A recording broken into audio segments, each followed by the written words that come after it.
In other kind of the polysaccharide, that is the cellulose. Cellulose is a polymer, polymer of glucose. Poly means a large molecule of the glucose. जो glucose की combination होगी तो ये एक बड़ा molecule macro molecule बनेगा जिसका नाम होगा सेलुलोज। कार्बोहाइड्रेट का जो सफिक्स होता है वो ये कि ओज के माने होते हैं, ये कार्बोहाइड्रेट है, ये आपको पहले पता है, मैं बता चुका हूँ। अब ये कहते हैं कि ये जो सेलुलोज है ये पॉलीमर ऑफ ग्लूकोज है, इसमें ग्लूकोज के बहुत सारे मॉलिक्यूल जब एक दूसरे के साथ कंबाइन होते हैं तो फिर जाके बनाते हैं ये सेलुलोज। दूसरी बात, ये जो सेलुलोज है ये अबंडेंट इन नेचर है, ये हमारे माहौल में कुदरती तौर पे सबसे ज्यादा पाए जाने वाला कार्बोहाइड्रेट ये है।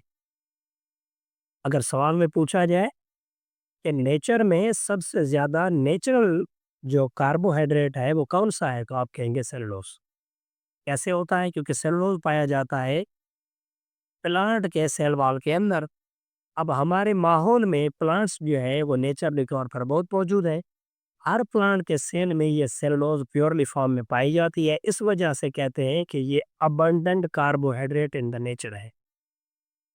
इसके बाद ये जो सेलुलोज है ये इनसॉल्युबल है, इनसॉल्युबल इन वाटर।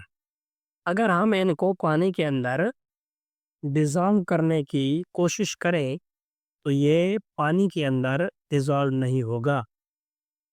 पानी इनऑर्गेनिक सब्सटेंस है और ये सेलुलोज जो है वो ऑर्गेनिक है, तो इनके मॉलिक्यूल एक दूसरे के साथ कंप्रोमाइज़ नहीं करते, जिसकी वजह से आपने केमिस्ट्री में इनऑर्गेनिक और ऑर्गेनिक का कॉन्सेप्ट पढ़ा होगा। तो सेलुलोज जो है ये प्योरली वाटर के अंदर इनसॉल्युबल है, ये कभी भी सॉलिड फॉर्म में सॉल्युबल फॉर्म में नहीं मिलता।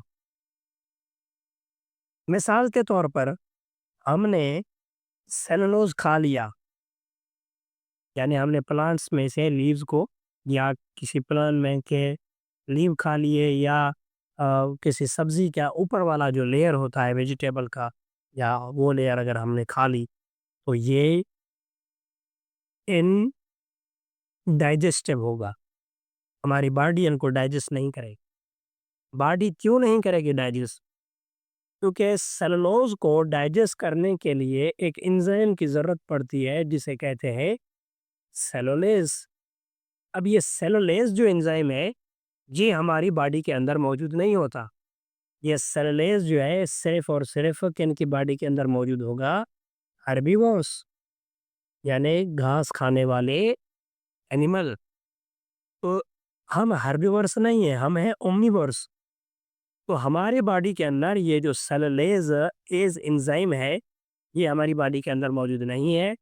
फिर अगर हम कोई भी सेलुलोज वाली चीज़ खाएंगे तो हमारी बॉडी के अंदर वो डाइजेस्ट नहीं होगी। अब सवाल ये है कि हम तो स्पिनच भी खाते हैं, पालक भी खाते हैं, इसके अलावा हम जिसे साग कहते हैं, सरसों का साग, मस्टर्ड, ब्रासिका, कैम्पेस्टर्स, ये भी खाते हैं। तो ये हमारी बॉडी के अंदर जब दाखिल होगा, तो जब ये डाइजेस्ट ही नहीं होगा, सेलुलोज है, तो फिर हम उसे क्यों खाते हैं? ये बात तो तय है कि ये डाइजेस्ट नहीं होगा क्योंकि हमारे पास ये एंजाइम मौजूद नहीं है। जब स्पिनच और साग ये हमारे स्टमक में जाते हैं, तो स्टमक में मौजूद गैस्ट्रिक जूसेस की मदद से ये जो हाइड्रोक्लोरिक एसिड हमारे स्टमक में मौजूद है, ये हाइड्रोक्लोरिक एसिड इन सेलुलोज को, इनके मॉलिक्यूल को तोड़ने में मदद करवाता है। ये इन्हीं की मदद से हमारी बॉडी में ये स्पाइनस से आयरन और साथ से कैल्शियम, फास्फोरस जो है ये हमें मिल जाते हैं। बस हमें कैल्शियम, आयरन और फास्फोरस का जो फ़ायदा होगा, सिर्फ़ वो हाइड्रोक्लोरिक एसिड की बनस्पत होगा, और जो चीज़ होगी इस स्पाइनच के अंदर या साग के अंदर या सरसों के अंदर, वो हमें कोई फ़ायदा नहीं देगी। ये एंज़ाइम हमारे पास मौजूद नहीं है। वो 3-4 कलाक के बाद, 5 कलाक के बाद ये सारा का अनडाइजेस्टिव जो मटीरियल है वो हमारी बॉडी से बाहर चला। इसके अलावा सेलुलोज़ में देखिए मैंने क्या कहा कि ये ग्लूकोज़ का कि ये पॉलीमर है। ग्लूकोज़ जब बनते हैं हज़ारों की तादाद में, फिर जाके पॉलीमर बनते हैं। अब ग्लूकोज़ क्या है?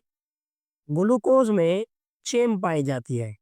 चेन माने कि अगर ग्लूकोज़ के साथ ऐड होगा, तो ऐसे चेन बनती जाएगी, ये ग्लूकोज़ सारे एक-दूसरे के साथ कंबाइन होते जाएँगे। जब हज़ारों की तादाद में ग्लूकोज़ बनेंगे, तो फिर हम क्या कहेंगे? ये पॉलीमर बन चुका है।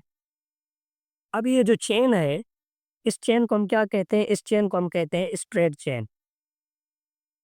स्ट्रेट स्ट्रेट चेन, ये ग्लूकोज़ की स्ट्रेट चेन है। ये ग्लूकोज़, ये ग्लूकोज़, ये ग्लूकोज़। सेलुलोज़ में जो ग्लूकोज़ मौजूद होते हैं, ये बात याद रखिएगा कि जो सेलुलोज़ के अंदर ग्लूकोज़ की पॉलीमर की चेन है, वो हमेशा स्ट्रेट होगी। ब्रांच्ड चेन कभी भी सेलुलोज़ के अंदर मौजूद नहीं होगी। ये चीज़ नोट कर लें। No branched chain of glucose. Glucose मिलकर क्या बनाते हैं? ये मोनोमर है, वो पॉलीमर है। तो सेलुलोज़ में ब्रांच चेन नहीं होती। सेलुलोज़ में सिर्फ़ और सिर्फ़ कौन-सी चेन होती है? स्ट्रेट चेन पाई जाती है। इसके अलावा ये जो स्ट्रेट चेन है, ये स्पाइरल भी होती है। स्ट्रेट में स्पाइरल भी होती है। अब अगर स्पाइरल में हम ऐसे कह दें कि ये चेन इस फॉर्म में होगी, तो ये इस फॉर्म में भी मिल सकती है, लेकिन ब्रांच्ड चेन नहीं होगी।